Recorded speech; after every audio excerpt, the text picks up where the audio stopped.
বন্ধুরা আমরা এখন আছি সুন্দরবনের মধ্যে।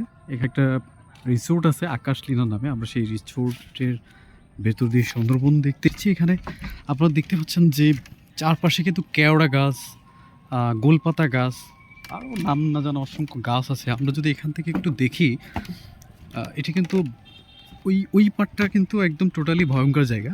ওপাশে বিভিন্ন এই যে নদী আছে একটা, আমরা মূলত নদীর এপারেই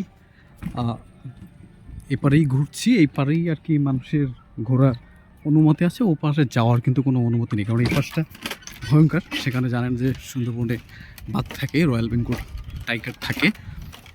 সো এখানে কিন্তু এই পাশটায় যেটা দেখা যাচ্ছে, এই পাশটা কিন্তু রয়্যাল বেঙ্গল টাইগার বা বাঘের কিন্তু একটা ভয় আছে ও পাশটাতে। এই জন্য ওপাশে যাওয়ার কোনো অনুমতি নেই। বন বিভাগ আপনাকে ওপাশে যাওয়ার কোনো অনুমতি দেবে না।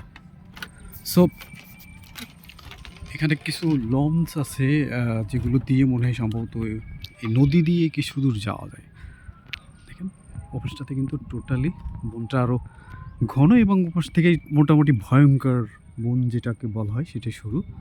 আর এপাশেও সুন্দরবন, তো এপাশে ওরকম হিংস্র বন্য প্রাণীর আক্রমণ কম, যার কারণে এপাশে একটু অ্যালাও আছে মানুষজনের ঘোরার বা ঘুরে ঘুরে দেখার। এর ভিতরে আকাশলীনায় যে ইকো রিসোর্ট বা ট্যুরিজম যে সেন্টারটা, সেখান থেকে কিন্তু মানুষ আসে ঢাকা থেকে, ঢাকার বাইরে থেকে, মানে টোটাল বাংলাদেশ থেকে, বাংলাদেশের বাইরে থেকেও অনেকেই আসে। এসে এখান থেকেই সুন্দরবনের সৌন্দর্য উপভোগের চেষ্টা করেন।